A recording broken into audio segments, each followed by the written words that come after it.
Hello. Our Something Scary live event is really soon. So get your tickets now. I'm going to be recording that podcast live. And I'm going to be joined by our special guest, Edwin from the Scary Story podcast. You may have listened to his podcast before. Edwin is an amazing writer, and his stories are always pretty terrifying. So I'm thrilled he's going to join us and share one of his new original stories that night. Go to loopedlive.com, loopedlive.com, and get your tickets for April 8th. Edwin and I will both be doing meet and greets after the show as well, so make sure you buy your tickets now. Just because the pandemic has turned our lives upside down doesn't mean you have to let the new normal of stress and anxiety be your normal. Talking to a therapist is a great first step. By seeking help, you're giving yourself a chance to heal and grow. Talkspace lets you send and receive unlimited messages with your dedicated therapist in the Talkspace platform 24/7. It helped me find tools to cope in difficult times and can really be a guiding light.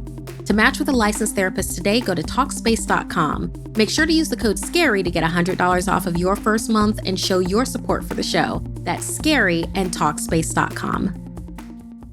Hey, I'm Markeia. Want to hear something scary? Hit and run. Deep in the forests of India lurk devils in disguise. If you don't know exactly what to look for, it could cost you your life. Anya was excited to leave the city of Satara behind and head to the beautiful Indian countryside for school break to visit her friend Mahi's village. There were large farms and houses with a river in the center, all surrounded by a dense forest. It felt eerily empty for Anya, who was used to the bustling city. On Sunday, they decided to go to a nearby snack stall. Ice creams in hand, they wandered for hours, lost in conversation. It wasn't until the sun went down that they even realized how late it had gotten. This countryside had no street lamps to light up the sky, and no one else was on the road. Mahi checked her cell. She had 5 missed calls from her mother. Even though it wasn't the city, there were still things to worry about. All sorts of spirits came out at night. Mahi rang for a small 3-wheeled taxi known as an auto rickshaw while they continued on the way back to Mahi's house.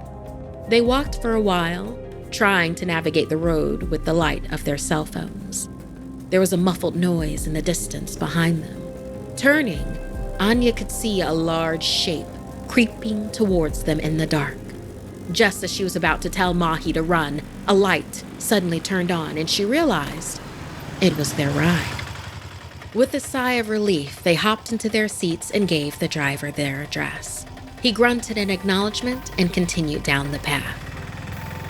"Why are you two roaming around at night?" the driver asked.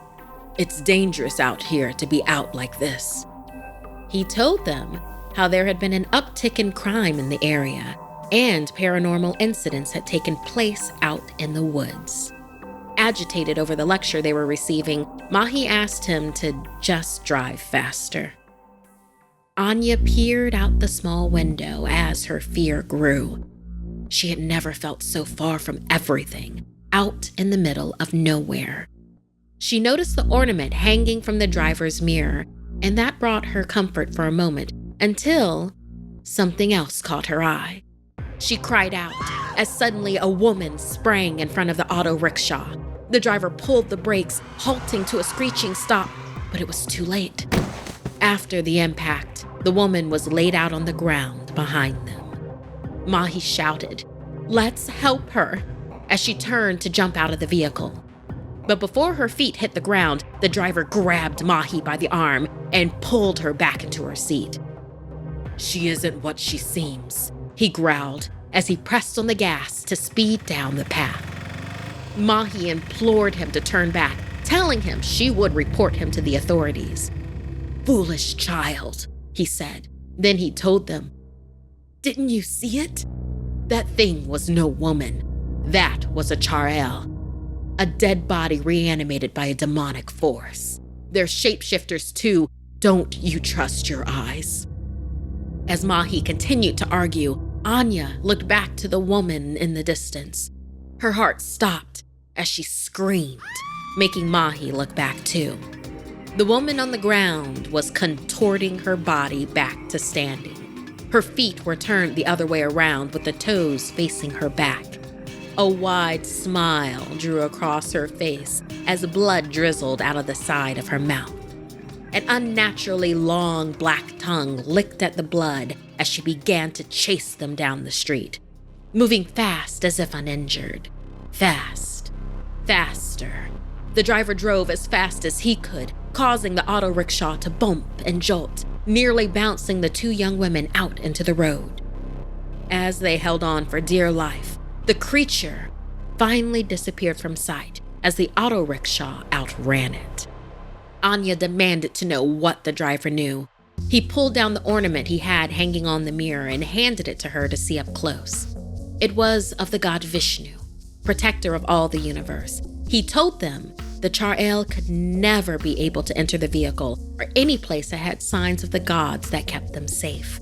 So instead, the demon had tried to lure them out of the auto rickshaw, where it would then attack.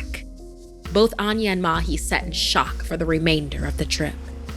At last, they reached home. Mahi's parents hugged the teenagers tightly as they shared the events of the evening. Her parents were just happy they were home, safe and sound.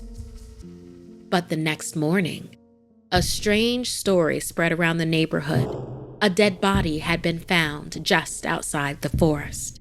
When Anya's cell pinged with the official news alert, she was horrified to see the dead person was their driver from last night. Her heart sank. A wave of nausea washed over her as she ran to get her jacket. From the pocket, she pulled out the protective ornament that the auto rickshaw driver had shown her the night before. As guilty as she felt, she knew the Char-El had seen her too. One day, it could come for her, just like it had come for the driver, and only this could protect her.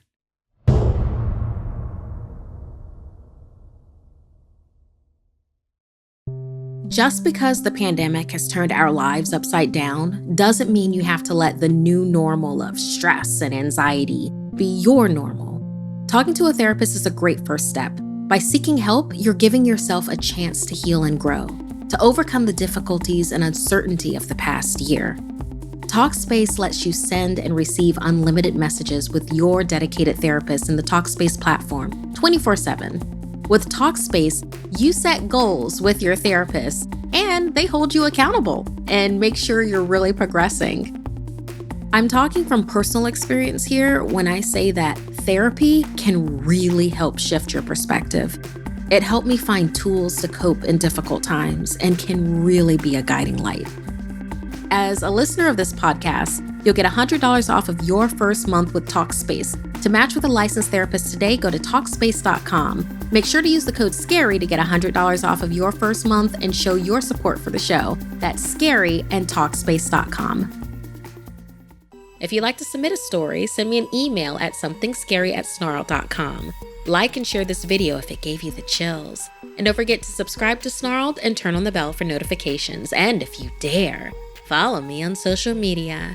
Until next time, my dark darlings, sweet dreams.